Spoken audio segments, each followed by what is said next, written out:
Well, hello there. Welcome to Healing with Shawnalee. How are you doing tonight? I have Carey Tomich with me tonight. And Carey, she's a certified Theta Healer. She's also a Reiki Master and Reconnection Practitioner. She's a gifted energy healer. And if you know her, she's been in the Tribe of Giants for a little bit. She's a medical intuitive. She specializes in soul connections and mind over body medicine. She helps you connect with who you are and how you can be your authentic self, happy, healthy, and live a purpose-driven life. Carey can help you figure out what your heart and soul and mind are trying to tell you, which is really big in these days. So, Carey, I'll let you go ahead and start for a second and tell me about you and how you got started in this. Okay, first of all, I want to say, Ryan, I'm sorry I couldn't find jammas. I didn't have enough time. No, I didn't have a tracksuit. I know, I am so bummed out. And then I went to put my Giants hug shirt on. I brushed my teeth and spilled stuff all down my shirt. So I'm like, okay, we're going with the next third thing is a nice shirt. Sorry, let me down, Ryan. That's okay. That's okay. Oh, hello, Nicole.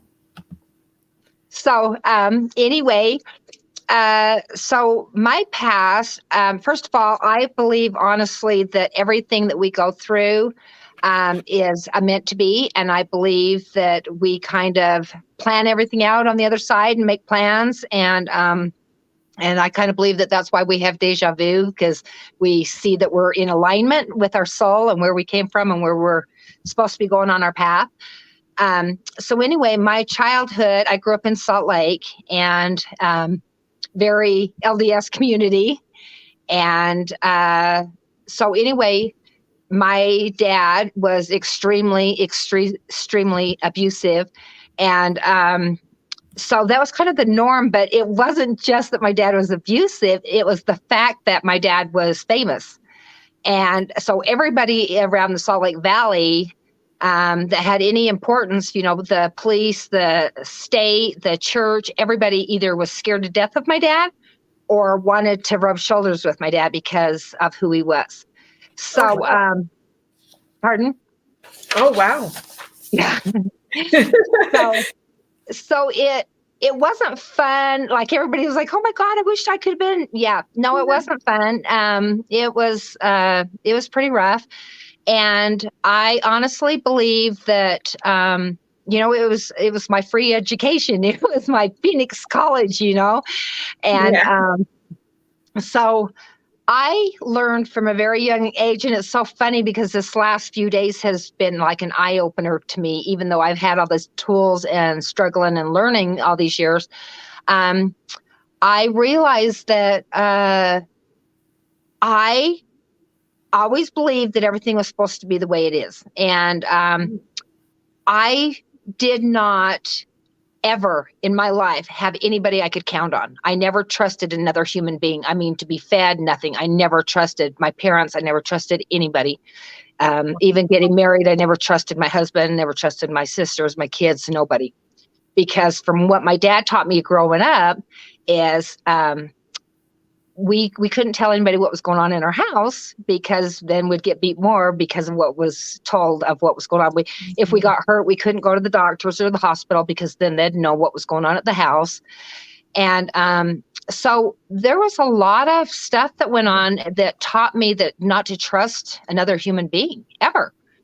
And until I started doing all my energy healing, that was my truth. And so this last little bit in this year has really taught me that, you know, I really believe in mirroring, and I believe in what we see in others. And I believe in our memories have a belief, and it teaches us about who we are and how we feel about ourselves, which makes who we are in the world, right?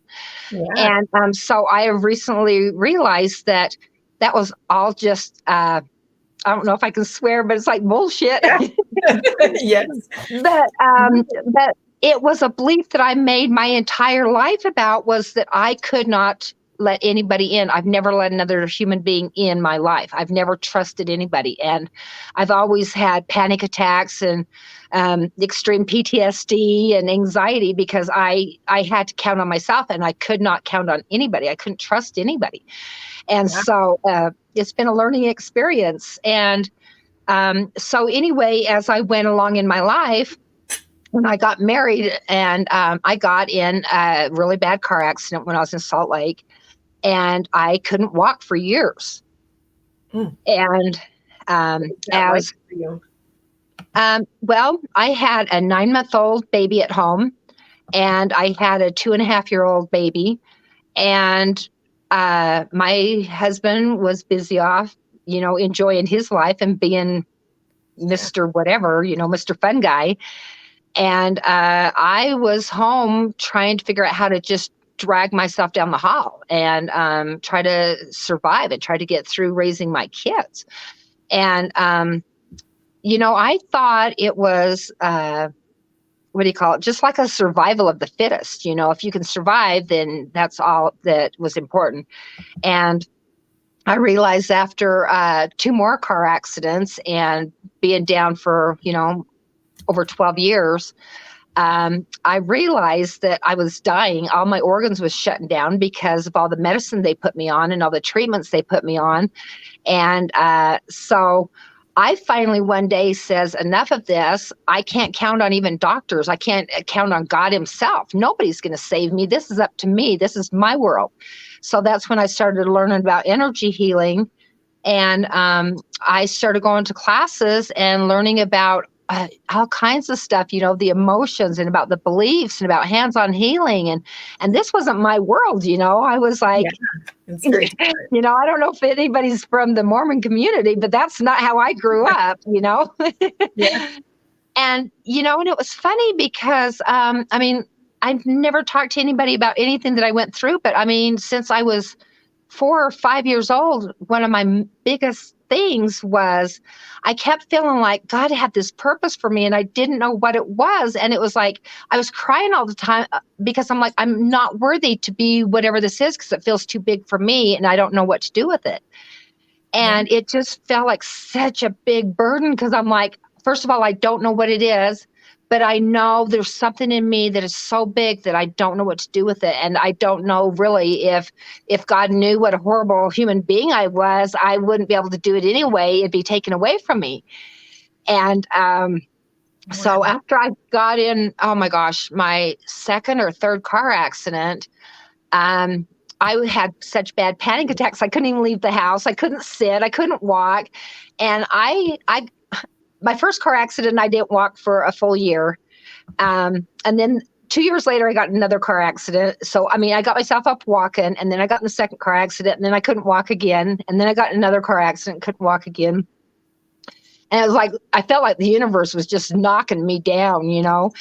And I finally decided by the time I went to Mayo Clinic and I couldn't eat. For a year, I ate crackers and water. And, I looked at, like I was from Ethiopia. And I'm like, I was getting pissed. And I'm like, God's not even going to save me. It's up to me. And so when I started going to these classes, I realized that it all was about God. And it all was about learning to love and trust myself. And when I started going through trying to figure out, why am I where I'm at? Why am I going through this hell? What is the problem here? I realized that it was all about trying to clear these beliefs and how I felt about myself, because my understanding is that it wasn't the beating, it was about why was I being beat? Because if a dad loves somebody that bad or that much, I must be a piece of shit or he wouldn't have to beat me all the time. So that was the belief I formed was, well, I'm a piece of shit, so I deserve to be beat. And that's what he's got to do to keep me in line. Well, God, I was a nine-year-old girl, and I was like, I don't know, 87 pounds. And it just dawned on me that this is all about my beliefs and who I am and how I feel about myself. And here, now it's been long enough that I've transposed these beliefs onto my kids, and Wow. Yeah. Tell me how So you went through it's that. been a journey, and I've just come to believe that it's all about these beliefs and about how we feel about ourselves and how worthy we feel. And, we can't even accomplish anything and go out in the world and do anything of importance or what we came here to do if you don't feel good about yourself. Wow. Yeah. So that's kind of where I came from. That's a lot. That you've come, you got that right, Amber. You've come so far, and look at how brave you are. Yeah. So, You've came a long way. And and it's been something because, I finally come to this belief of, here I am, I'm hand in hand in God, and I'm here to do healing, and I'm here to help other people. But I still had that belief from back in childhood, because one of the earliest beliefs I had that I took with me forever was, I asked my dad, and I'm sure it came from church and, hearing about God and about heaven and where I came from and why I'm here. And my thought I had was, it dawned on me one day. I mean, I'm 5-6 years old. I don't know exactly, but it was like, it dawned on me that, how did I get inside this body? This is not me. I don't know how I'm in this body, especially this piece of shit body that deserves to be beat, that I'm supposed to be there, up there, not in here. How did I get from there to here? And, this was me at 4, 5, 6 years old. And I kept asking my dad and my mom, I'm like, how did I get in here? I don't belong in here. And, they could never give me an answer that soothed my soul. And it was just a big struggle. So most of growing up in my adult life was trying to figure out, okay, so make me understand, why am I in this body? What am I doing here? So, wow. And questioning your whole life. So you kind of kept people a distance from you. Oh, yeah. And so you probably felt very much alone. Oh, yeah. Yeah, because I couldn't trust other people. And then, I remember, gosh, I think at 6 years old, I met this, my best friend that we're still best friends to this day. But we'd go ghost hunting because I knew when there was spirits around. But she's the only one I ever talked to about that. And I remember my mom talking about it, and one of my sisters talking about it. And my grandpa always knew everything everybody was doing. So it's like, I didn't even think nothing about it except for, well, don't tell anybody because this is one of those other things. Yeah. Yeah. So you got yourself through.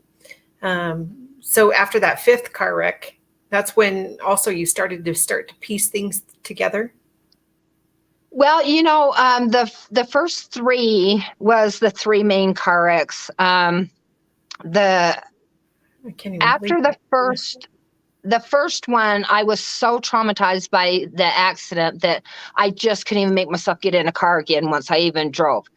And by the 3rd one, I'm like, we're going to Idaho. I cannot drive in these Utah roads anymore. There's people want to kill me. So I was traumatized about all the traffic. And so we come up here. And so by the 3rd accident, I started like smelling things on people. And I was like, I'm freaking out. Why am I smelling things on people? I'm seeing things on people. Yeah. I'm hearing things on people. I'm like, something's wrong. I'm going crazy. And once I got so sick that I couldn't eat, and I was allergic to people. It was like I had chemical sensitivities, so I couldn't handle anybody having soaps. I couldn't handle anybody's smells. And so I finally just had enough that I finally went to a naturopath. And then they sent me to an energy healer, and then they sent me to the lady that started training me. Oh, wow. It was all divinely inspired. Everything was. You had your gifts that started to unfold, is where you could sense energy, you could see energy, you could hear.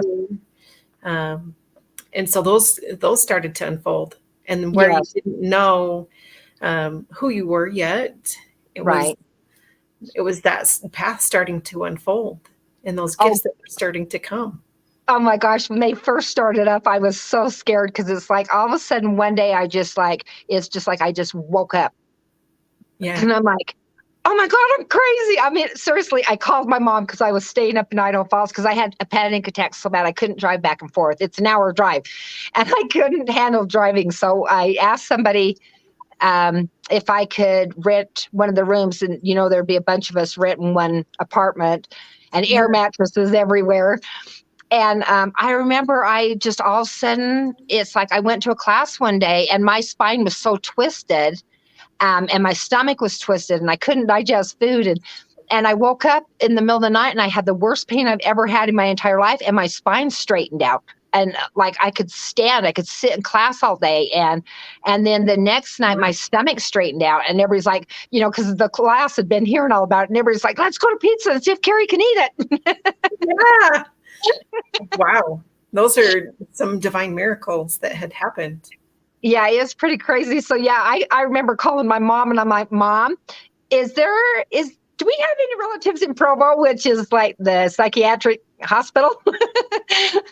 I'm like, Mom, I think I'm going crazy. Wow. And so your kids were young also at that time. Yeah, by the time I started going to my classes, my kids was just in junior high, getting ready to start in high school. Yeah. And how did they deal with mom and see mom going through all these changes as well?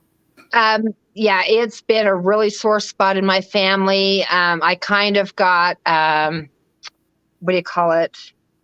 I kind of got ostracized out of my entire family. My sisters, nobody really wanted anything to do with me because now I'm like doing the voodoo. And you know, everybody was so upset that all of a sudden I'm standing up and I'm walking. You know, every time people came up from out of town, I was in bed. And yet I'm walking and they're like, the devil made you do that. Because, you know, God doesn't make you walk. The devil does. I'm like, really? Who's your God? Yeah, he's loving.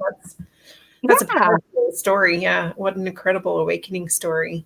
And that. Yes. So I was tickled that I was walking. I mean, you know, I knew it was God. It felt divine. It felt high. It felt loving. It felt like it was finally falling into that, why am I here purpose, you know?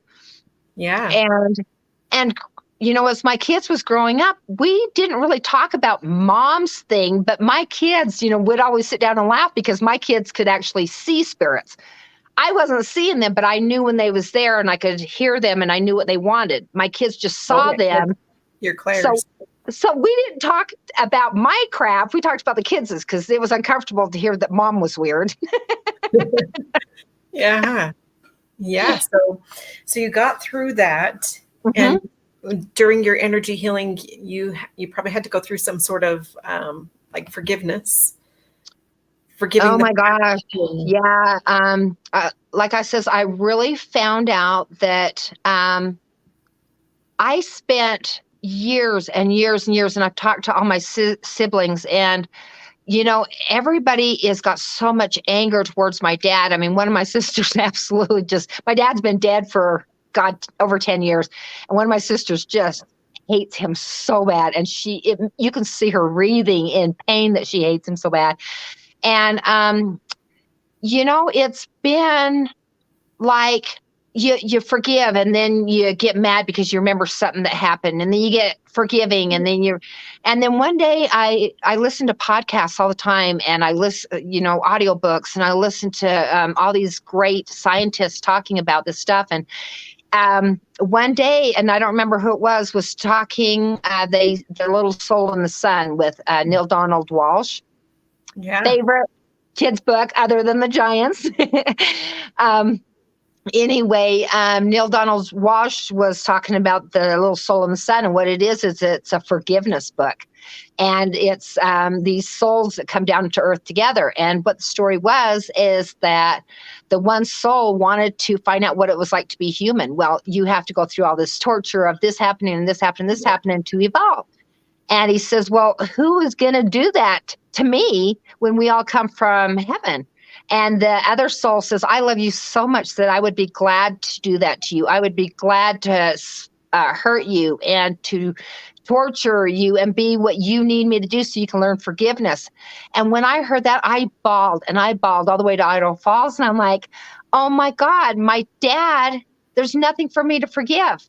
That was the day I stopped trying to forgive my dad. And I realized it had nothing to do with me.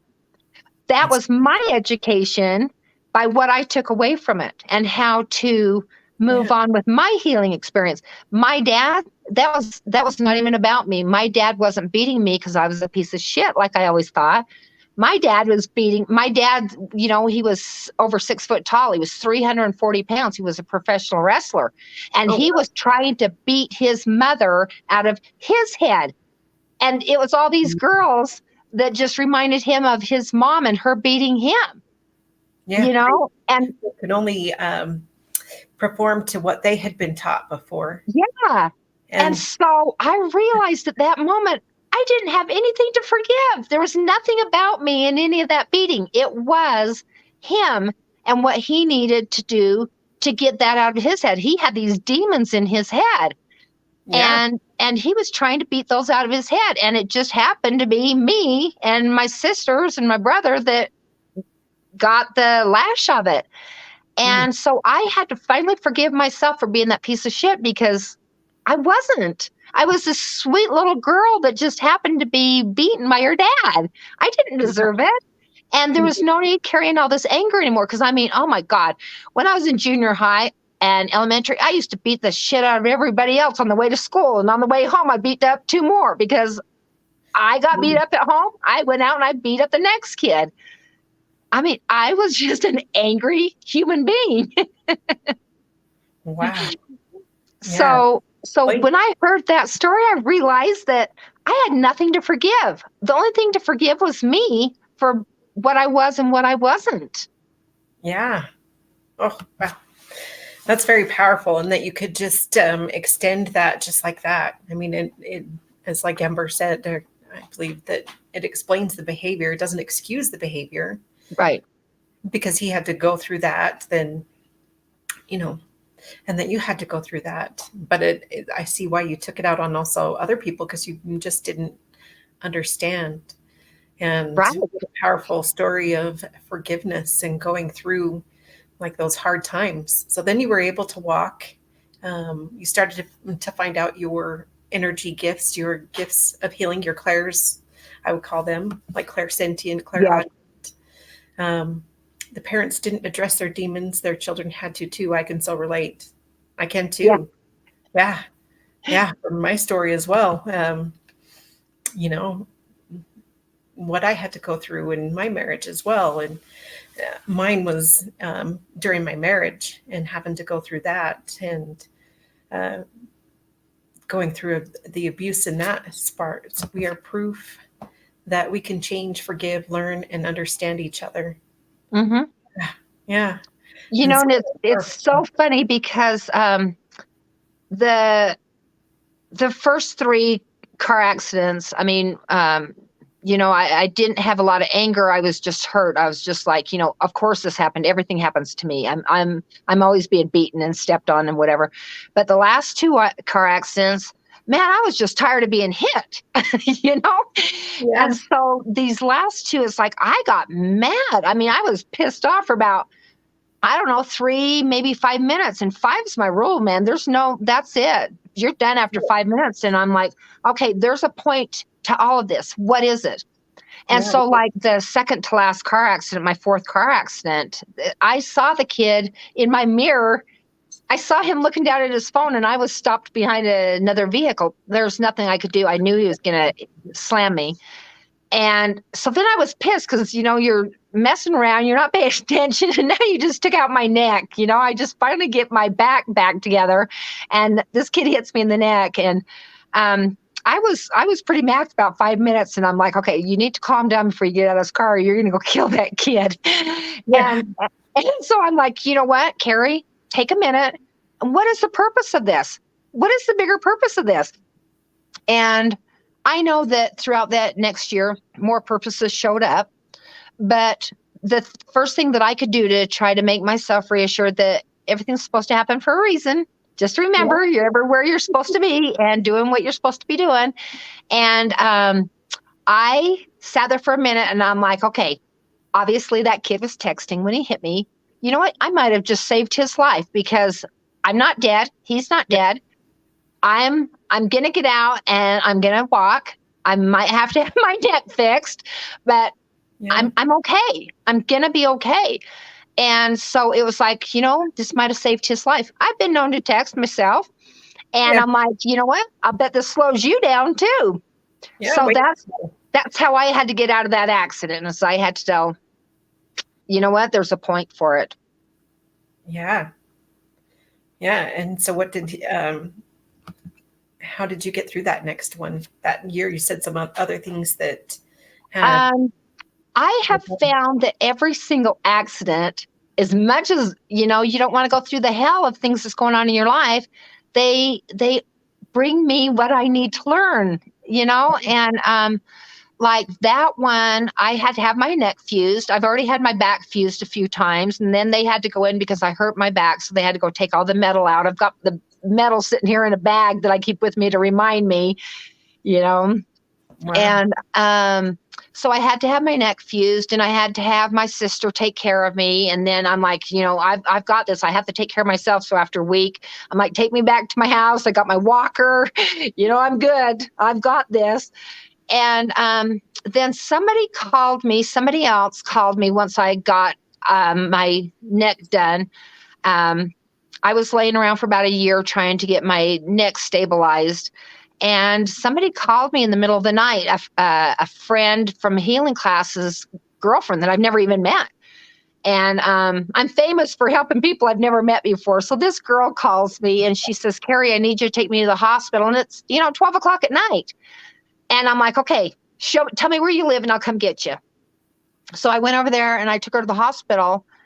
And my biggest fear is always, no matter what's wrong with me, I'm scared to death to go to the hospital because I'm not, even my dad wouldn't take me to the hospital. And then I get married and then, it's emotional abusive.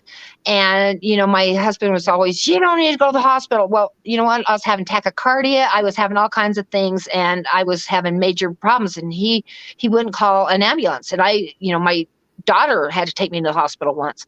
So this lady asked me to take her to the hospital, and I walk into the hospital, and here I've got this, this backpack of anger that I'm carrying around with me about, only piece of shits go to the hospital. You don't deserve to go to the hospital. It's too much trouble. It's too much money. You don't deserve to be there. And you're a pain in the ass and you shouldn't be at the hospital. And I take this lady that is, she was so sick. Oh my God, she was just throwing up everywhere. So I take her to the hospital and I'm looking around at all these poor, sick people that are at the hospital. I'm like, none of these people are pieces of shit. Everybody here needs help. Oh my God, look at that poor person. They're loved. They're nobody but love and they need help. Look at that poor person. Oh my God, they need help. They need hope. They need love. And that alone was worth the car accident. That alone was worth 2 years of being in misery and that pain and all the surgery, because I learned I wasn't a piece of shit. All them years, I believed that for 54 years. And I realized people go to the hospital because they need help. That's it.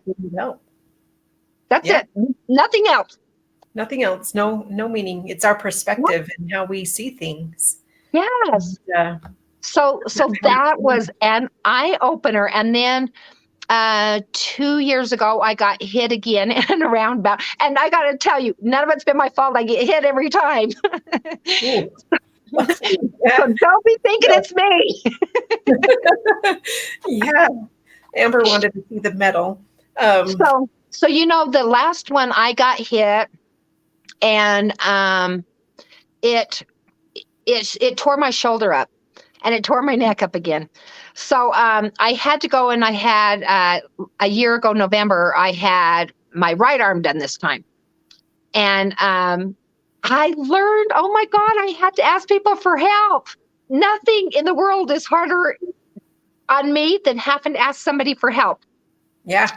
And not only did I have to accept help, I had to ask for help.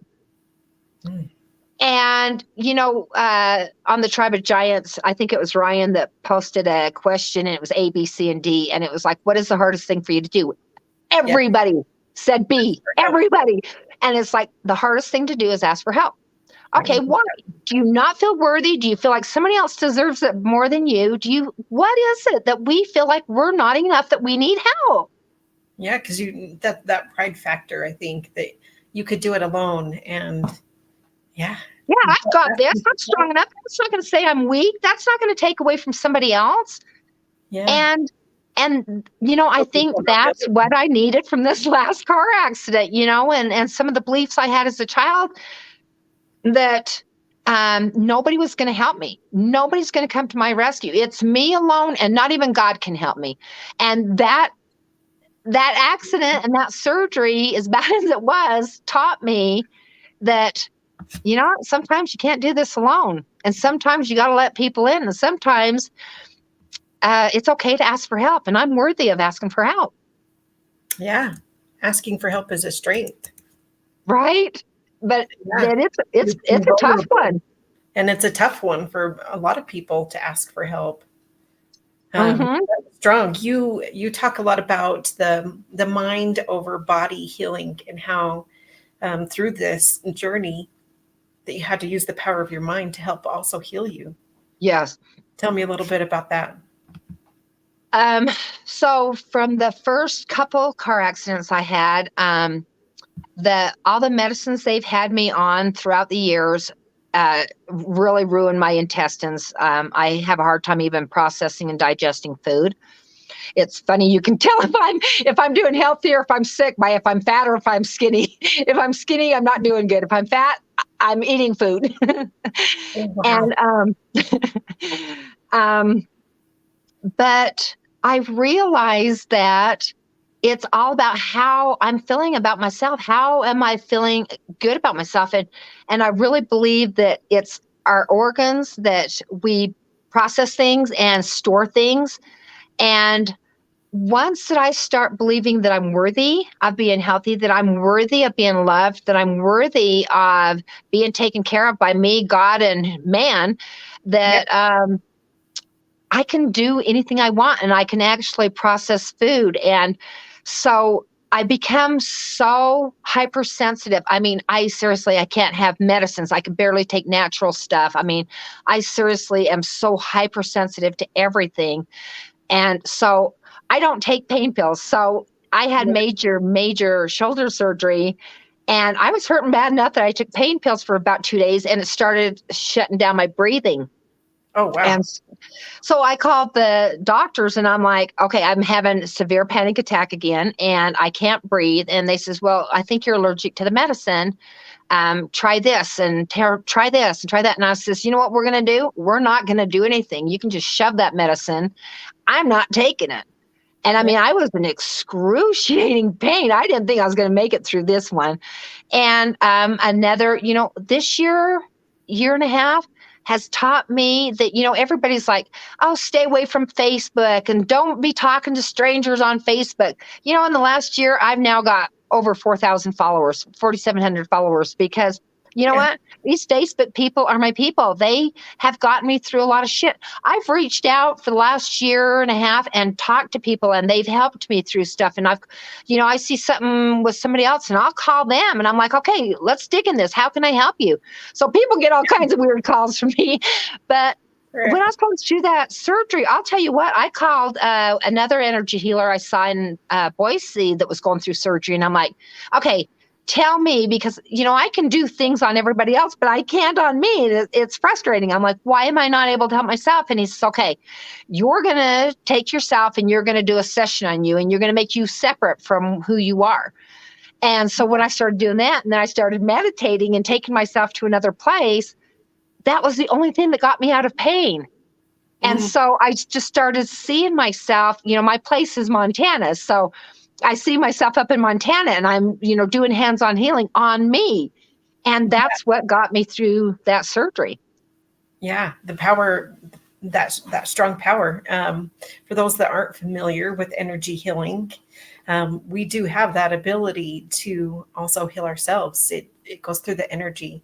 And like the Reiki, yeah, we all need support and mentors that we can lean on.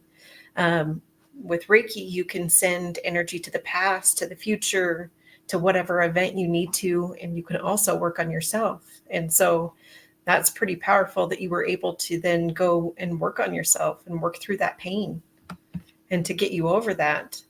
Yeah. It's so funny because I don't think I have any of my books right here, but it's like I have these books, I call them my Bibles, but they're my 6 main books. And so every time that I have anything wrong or anybody I know has something wrong, I flip it open to the messages from their body, and I look up the organ or the tissue or what part of the body it is. I'm like, okay, we have an emotion here.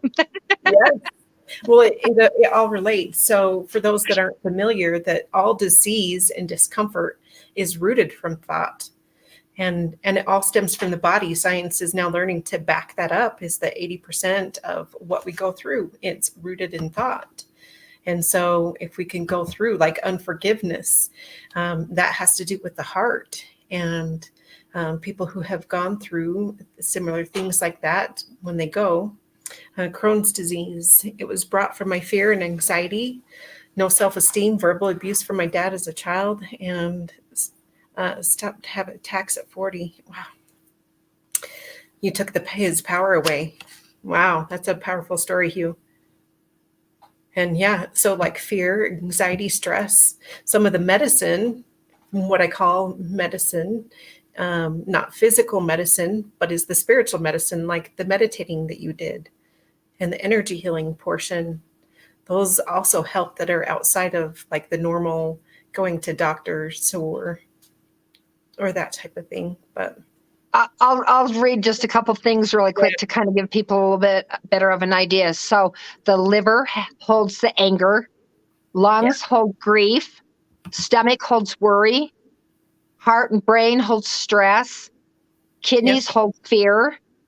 And I also look at each thing that has a problem, like the stomach. What I'm hearing when I see stomach or somebody tells me stomach is, I can't stomach this. The throat is, I can't swallow this. I can't speak your truth. I'm not being heard. The knees is people pulling the rug out from you, or somebody's pulling the rug out from you. The lower back is financial support. The shoulders is carrying the weight of the world. The eyes is what you don't want to see, and the ears is what you don't want to hear. Yeah. So that kind of gives people that don't understand a little bit, maybe a little bit better idea. Oh, totally. It's all connected. And so in your sessions, in my sessions, that's where I find different things on people. And so I'll go and I'll check, okay, well, what is this? What emotions, like you said, are stored? Like I found in my thighs. Well, in my thighs was, it was fear. It was also, I'm trying to remember. I think it was discomfort. But I'll go look at the metaphysical aspect of it.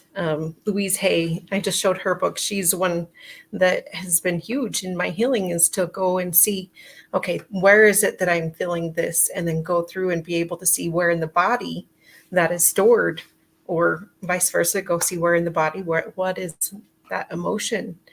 And then I know, okay, this is how to process it. And this is what they're going through. And so that's pretty powerful. Headaches.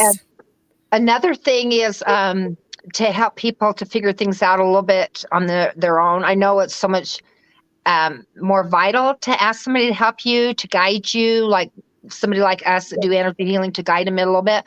But so the 3 easiest things that I've realized is when something happens or an illness starts, to go back and say, when did it start? Yes. And so I have 3 questions. I say, okay, what just happened? And if it was 3 months ago, I'll say, okay, at that point, what just happened? And then ask, when did I feel like this before? And how did it make me feel? Like when I started going to all the energy classes, I knew the minute I decided to go, it was going to be the end of my marriage, because I was going up on this elevator and he was not going to be able to go with me. That was not his plan. And I knew it. And it was a tough one, because we'd been married for 26, 27 years. And I knew it was going to be over. And I knew that this was my bigger plan, and I still had to go forth and I had to go do it. And, when I did it, I lost my kids and I lost my husband and I lost the business and the house, and everything that went along with my life was over. I had to start from scratch from day one and start a whole new life. It was like I was rebirthed, and it was not fun and it wasn't easy, but No. I knew it's time. It's the plan. And, once I started doing energy classes, I'd come home and everything else has been fixed and glued and put back together from all the accidents, but I've never had any problems with my knees at that point. And I remember I was walking down the stairs to go do the laundry, and I had all this big basket of laundry, and I start walking down the stairs. My knees went out from under me. And I'm like, now what, are you kidding me? And after that happened, it lasted for about 3 or 4 months, and my knees was really bad. And then the next time it happened, I'm like, all right, stop, just stop right now. What just happened? And I'm like, oh my God, for 25 years, I've never argued back. Why? What's the point? I knew what he was going to say. I knew how it was going to end. I already saw the argument. There's no point in arguing. So for 25 years, I never argued with him. We never fought. It was just, okay, you're an asshole. And I went about my business. And so when we got to that point, I was arguing all the time because I was tired of it. I was tired of taking it and tired of just being the punch bag. And so I asked myself, what just happened? I'm like, oh my God, we just argued. I mean, we've never done that before. I don't know what to do in this situation. And I'm like, okay, when did I feel like this before? And I'm like, oh my God, this goes back to when my dad started beating me. And, it's like 7, 8 years old, 9 years old. Okay, well, you know what? My kids are about that age. So that's what's awakening this in me. And, when I'm starting all this stuff and going off in a different direction. And I says, okay, how does it make me feel? And I'm like, oh my God, it's my knees. It's the rug being pulled out from under me. And I'm like, it's men. Men pull the rug out from under me. It's not even my husband that upsets me. It's that it came from my dad. And so I'm like, wow, this is a pretty strong belief. Yeah. Yeah. And so working through that, how did you work through it? Yeah. So I kept going to class after class. I mean, I went to classes for years, and anytime I heard of a new modality that interests me, I flew over there and took those classes, and heard about this one and flew over there and did that one. And that just caused more strife on the marriage. But it's like, I just was starving to death. It's like, God save me, show me what to do. And, I'm walking now. So it's like, hallelujah, I'm on board. Yeah, you started to find your independence and your voice, and then those that started to come through. And so you now do this for several different of your clients. Mm-hmm. You talked to me about how this has evolved and grown, and how now you also help with past life regression, Reiki, forgiveness, all the different modalities. So tell me just a little bit about what it is that you do with the clients now and how you help them through this. So in person, I do chakra reading, and I balance, and I've always had this thing that, well, God might not give me the messages I'm supposed to have. So I never dared tell anybody that I did readings, because I'm like, I don't want to let anybody down, because that's what I do. I let everybody down. So I didn't want to tell anybody. So once they're laying here getting ready to get energy healing, I'm like, okay, I need to talk to you about your grandma or your uncle or whatever. It's like, that's what comes through. And then after I get that out of the way, then I'm like, okay, now we can do the healing. So I do the chakra reading and tell them, if I saw something in the past, the future, a past life, whatever, and balance the chakras out. We do emotional releasing on what comes from each energy in the energy part of the body.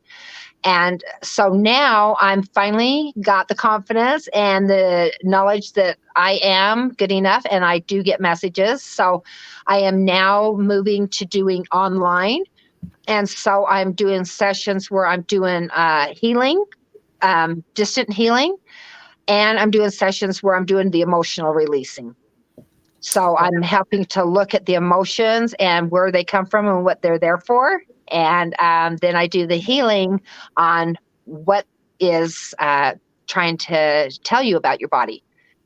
So Powerful. those are my two main things. Yeah, I do past life regression, and I do a lot of emotional releasing, and I do house blessings and clearings, and I do readings. But the newest thing that has I've been really working on, and it's been driving me nuts for about 3 years, and it's like, Carey, you've got to get this together. Stop farting around. And so this year, and thank God for Ryan and Nick, because they really have pushed me with that SG group. And I'm sorry, I can't even say it, so I'm not even going to try. Yeah. You're amazing. Yeah. So they really pushed me in that group and really opened me up to some things that I just could not clear. And so I finally put together my group, and it's called Self-Mastery Workshop. And what I've learned is no matter what kind of modality you do, no matter where you decide to go get healing done, I believe that sometimes we got this block where if we don't love ourselves enough or forgive ourselves or see our worth, sometimes we're not going to get everything out of energy healing that we need. And so I believe this is a forefront before they go to a lot of energy healing, because in this group, it's a one-time session, and it's about, I do it in a big group, and it's about 4 or 5 hours long, but people can do it repeatedly as many times as they need to until they get everything out of it. But it's doing exercises and worksheets and working on forgiving you and forgiving whoever's hurt you in your past, and looking at where these pains come from and what they are, and taking some of these things that have happened to you and realizing, like me with hearing that story of the little soul in the sun, that it wasn't about me. It's me loving me and forgiving me and seeing the value in me, and just doing some of these exercises to get past the hurt of who you think you are or who you think you aren't. And once that you love yourself enough that you're open to accept, then it doesn't matter what healers you go to, what kind of work you go to, you're going to get a lot more out of it, because now you are ready to accept because you value and love yourself. Yeah. Yeah. One question to come back to is Hugh asked, so I think this strengthened you. He asked, what events defeated you, or are they a strength of who you are? I think you've turned your weaknesses into strengths. I think what you had gone through just taught you how to be relatable and how to help other people through theirs, and to be patient and to really understand. And I think that you can come from that level of that empathy and know and kind of be able to feel where they are to be able to help them out. And so I think it creates that trust almost immediately, is because you have that sense and you have that inner knowing of, oh my gosh, this is what they went through. Now I know how to help them, or now I know how to hold space for them. And as healers, we hold that space for them and help to try to empower them to help heal themselves. And so I love how you've changed that. We need guidance to work through the emotional releasing clears. Emotional releasing helps clear the body. If I can talk. Yeah. And me and you had talked about that before. And it's not like you call me and I come over and I'm like, you're healed.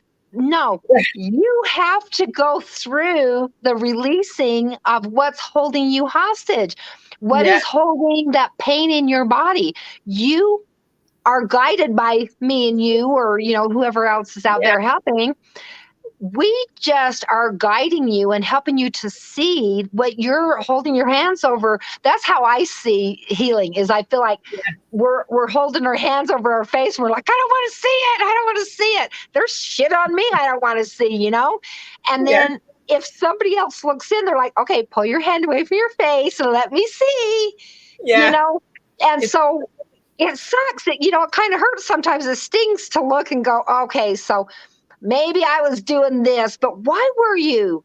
It's not just something that's wrong with you. It's because of something you went through that gave you that belief.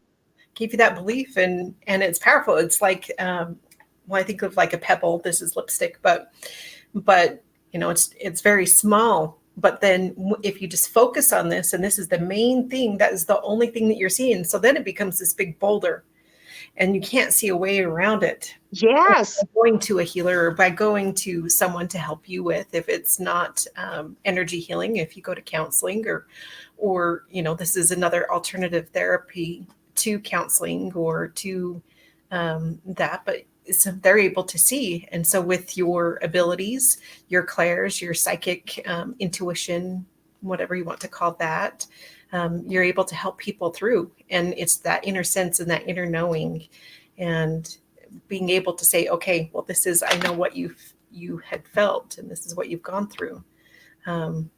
There's been a couple events in my life, and honestly, I look back and I've gone through some stuff, and I didn't think I'd survive each of these little stuffs.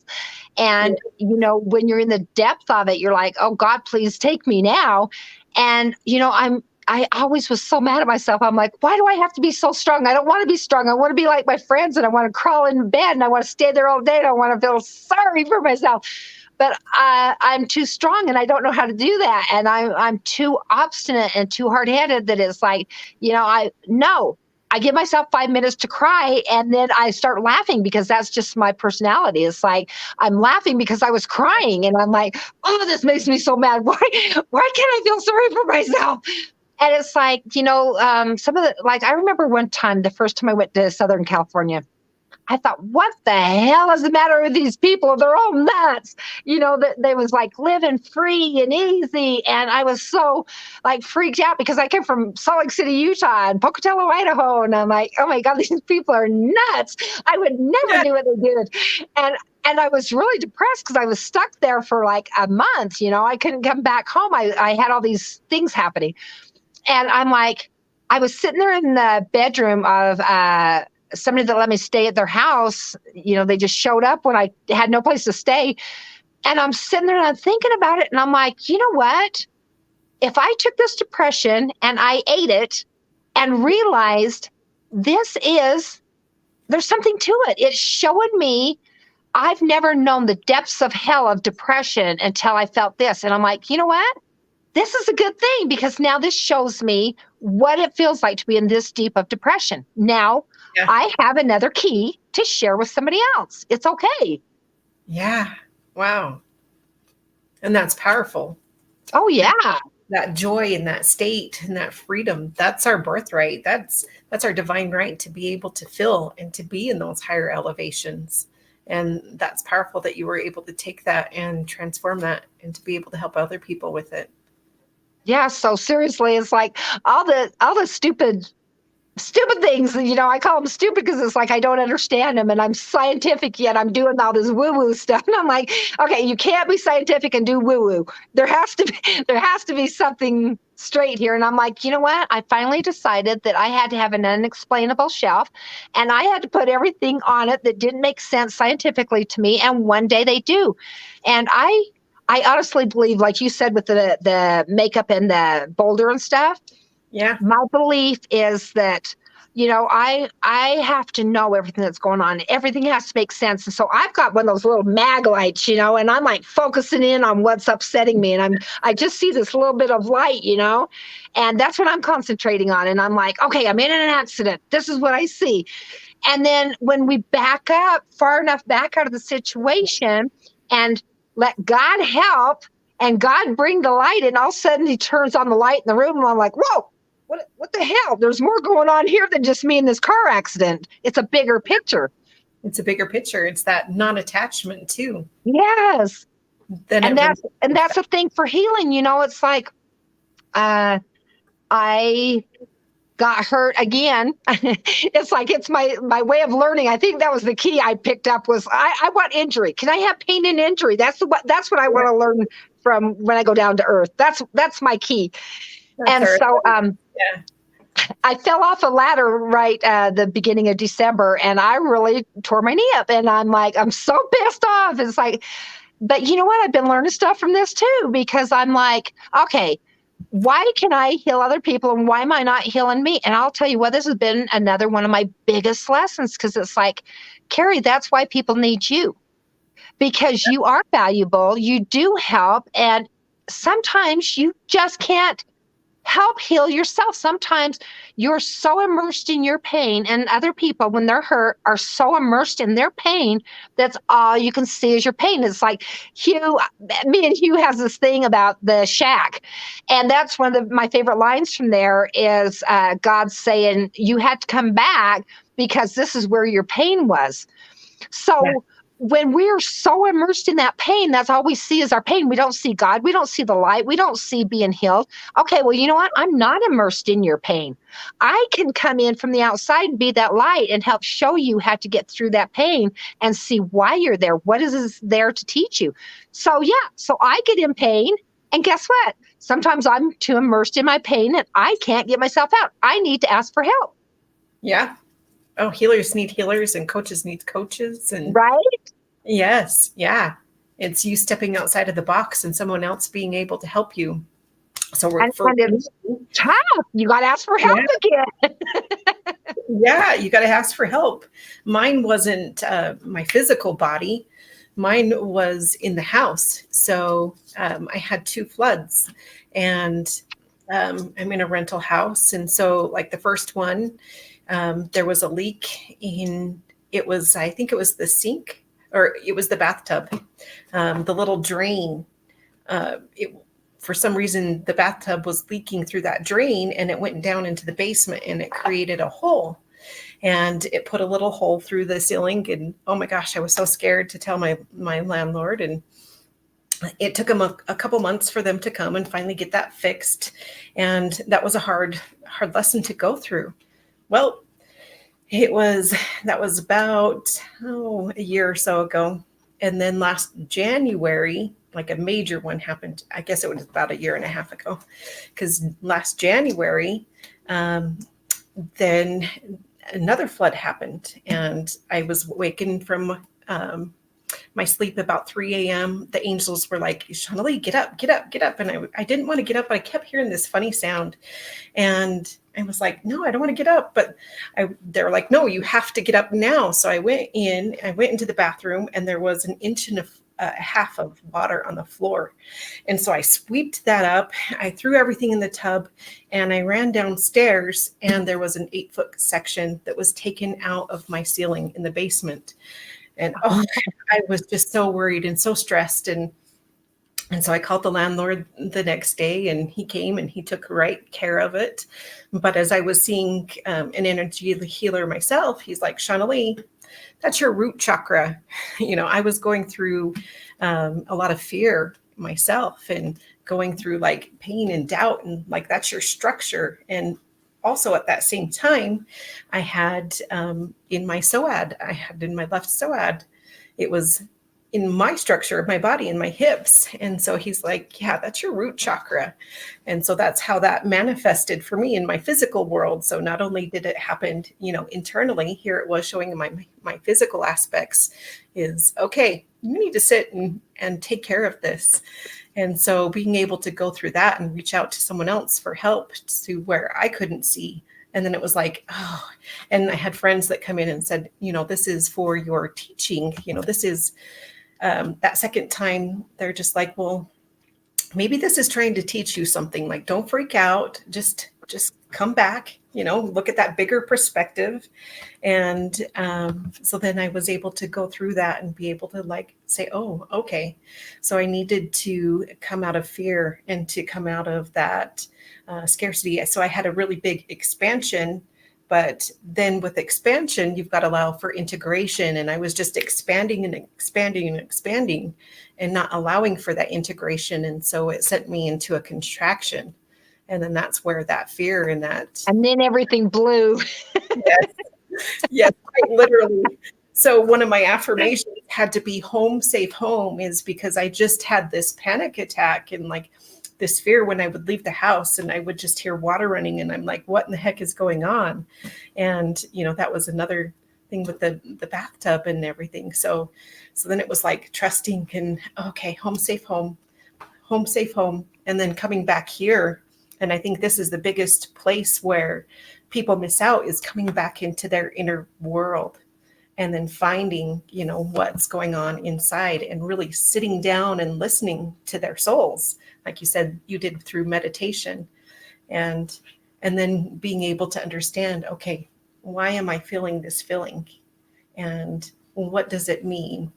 And that's the thing. And that's why I've got my name of my business is Soul Connections, because it's like, when we are out of alignment, when we are disconnected, we are not in alignment with our soul. I mean, yeah, we are a soul and we're in this body, but if our mind and our beliefs and our thoughts are on this track, and then our soul is like, come on, Charlie, over here, come on, you're not on track. You have to marry those two with the emotions and the beliefs with the soul, or you're disconnected. And then things happen in your life, accidents happen, your body, things happen. I mean, everything that goes on around you is also part of that healing.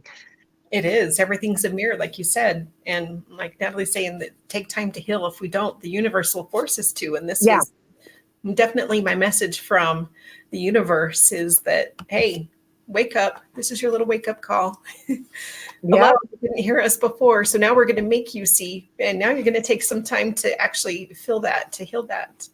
Don't you love that? It's like you get this tap and it's like, hello. And you're like, stop it, stop it, stop it.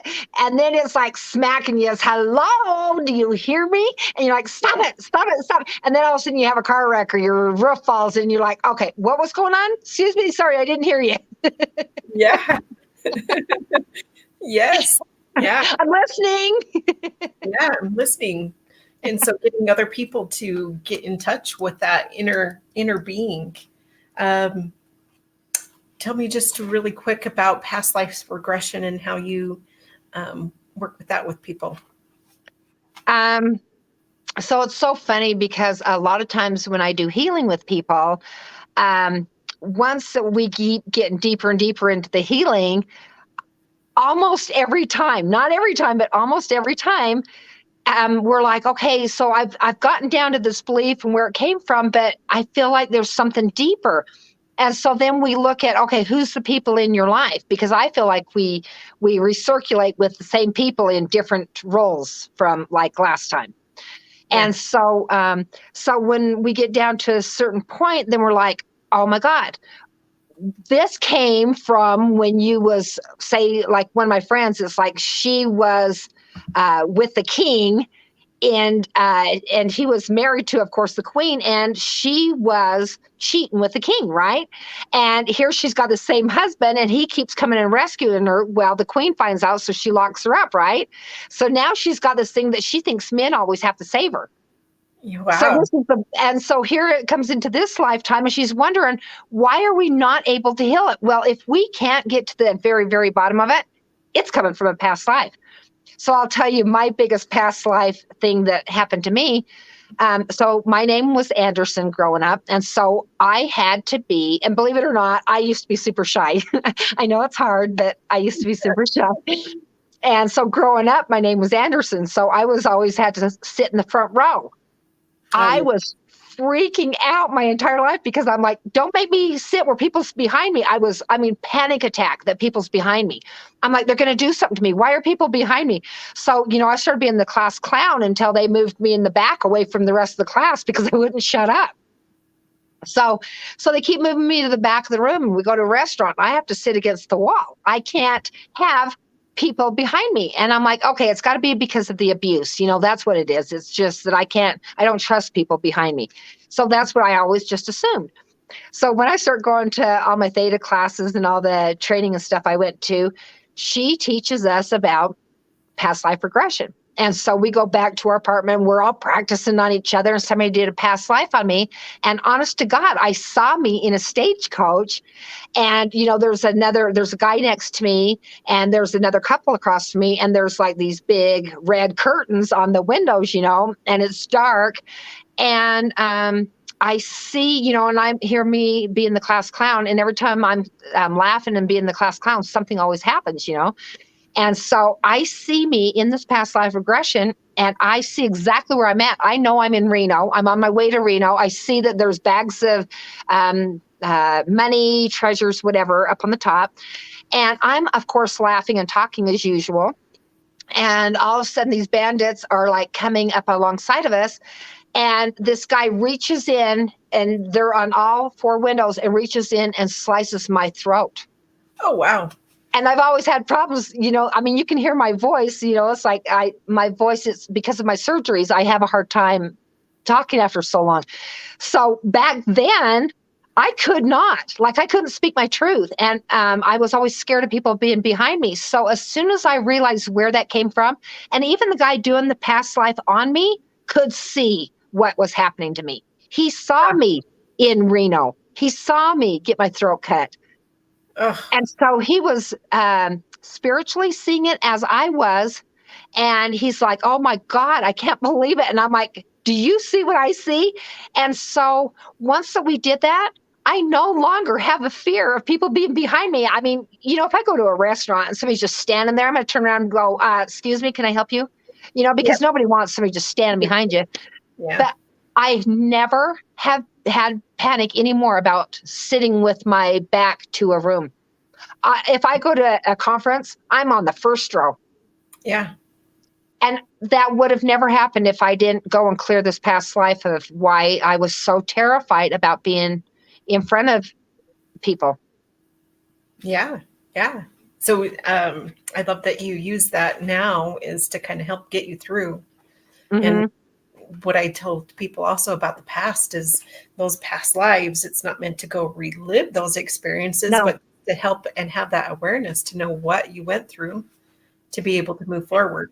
So the way I explain it to people is, how when you're going to go to bed at night and you're going, okay, I got to go shopping tomorrow. I got to get the apples, got to get the apples, got to get the apples. And so all night long, you're not sleeping soundly because you're trying to remember the apples, the apples, the apples.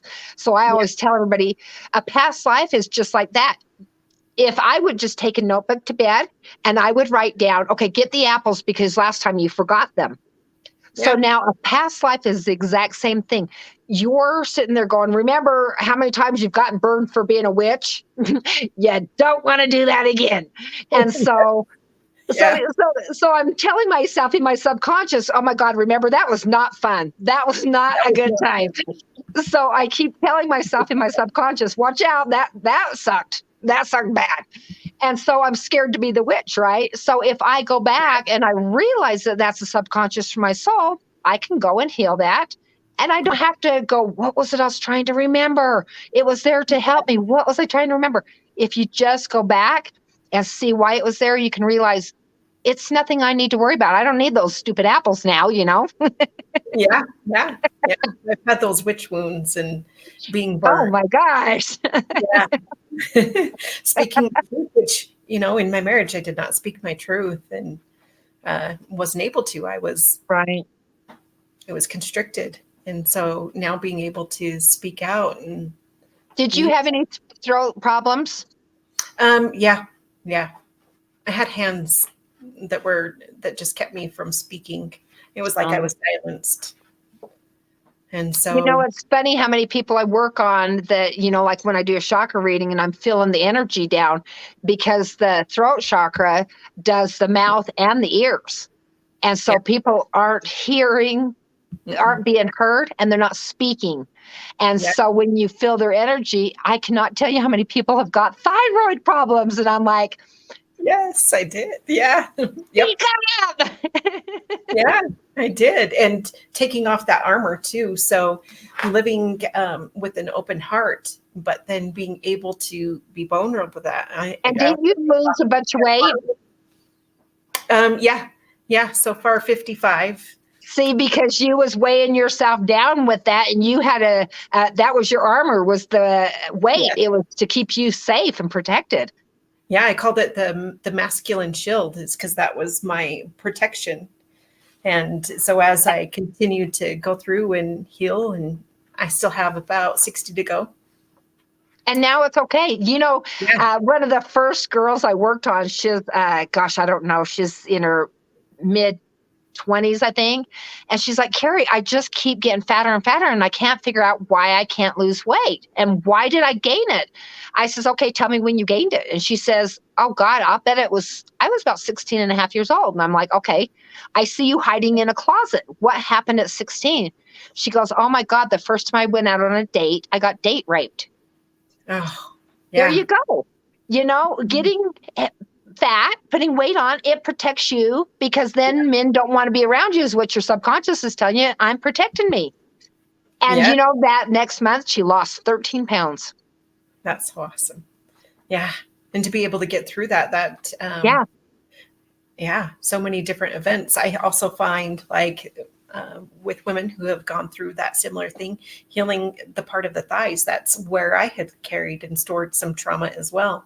And so looking at the whole parts of the body and seeing where that trauma lies, because not necessarily just in there. So I've gone and I've now offered womb healings to be able to help women with that aspect, and to go through and take those feelings of grief, or take whatever feelings that are in there, to be able to clear it out. So a lot of people don't know that the womb space, also the Hara space for men, is where we create. That's our creation. That's where we birth life, and not just physical life, but the life of all our creation. So being able to go through and clear that out, to be able to overcome those things. So, wow. That really, really helps. I love that you said that. What else? Is there anything else that we had talked about that maybe I had missed? You know, I think out of every single thing, I mean, I do so many different variants of everything, that I'm like, okay, I just do these 5 things. And then if you need the others, then okay, I'll do them. But, you know, the biggest thing is, I just want people to know, from the experiences I've had and things I've gone through and things I've seen other people to go through. And I don't care if you're in a wheelchair, if you're mentally challenged, I don't care what your problem is. It doesn't matter. It does not matter how bad things are. Always know there's hope. You're not hopeless. You're not helpless. You're not worthless. No matter what is going on, please just realize there is hope. I mean, you can get out of that. I am walking. Honest to God, you cannot convince me that nothing is impossible. You just can't. I'm freaking walking.